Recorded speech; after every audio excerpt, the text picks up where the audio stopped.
सीवान भारत के बिहार राज्य में स्थित एक ऐतिहासिक शहर है। इसका एक समृद्ध इतिहास जो प्राचीन काल से चला आ रहा है। यह शहर दाहा नदी के तट पर स्थित है और अपने सांस्कृतिक और ऐतिहासिक महत्व के लिए जाना जाता है।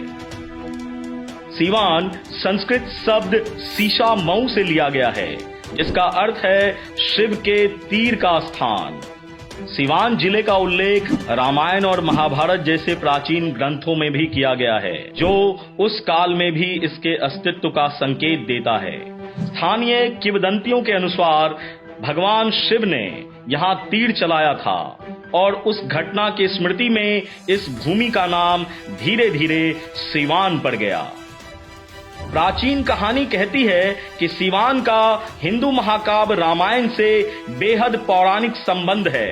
ऐसा माना जाता है कि यह वह स्थान है जहां भगवान राम ने अपनी पत्नी सीता और भाई लक्ष्मण के साथ वन में अपने निर्वासन के दौरान विश्राम किया था।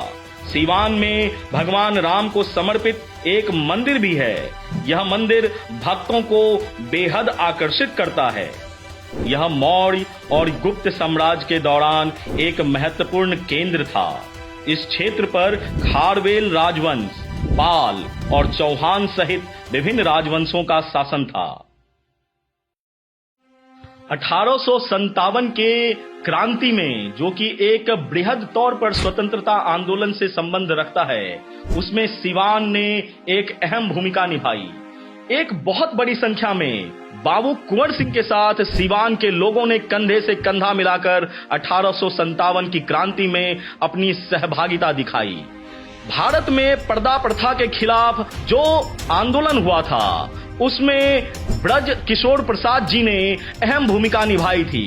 वो भी सीवान के ही रहने वाले थे और नॉन कोऑपरेटिव मूवमेंट में, जो कि महात्मा गांधी के द्वारा चलाया गया था 1920 में, उसमें ब्रज किशोर प्रसाद ने भी अहम भूमिका निभाई थी।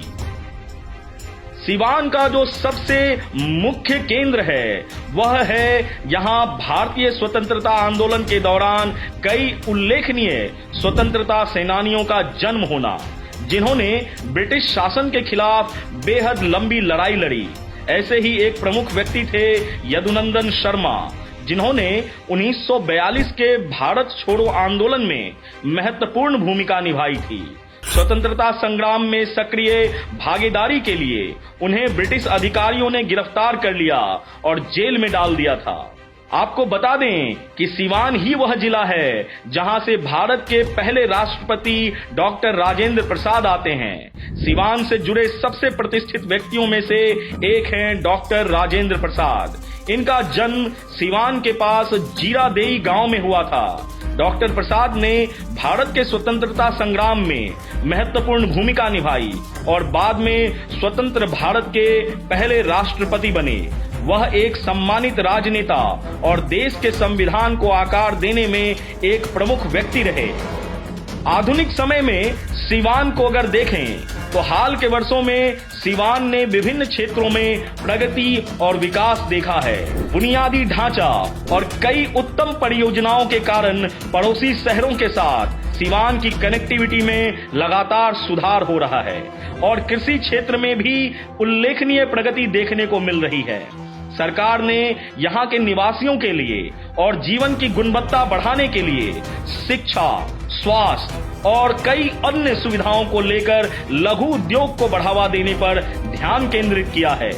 इसके अतिरिक्त सीवान को ग्रामीण विकास, विद्युतीकरण और स्वच्छ पानी की व्यवस्था के उद्देश्य से भी कई योजनाओं का लाभ मिला है। शहर के ऐतिहासिक और सांस्कृतिक महत्व को उजागर करते हुए यह जिला अब पर्यटन को बढ़ावा देने का प्रयास कर रहा है।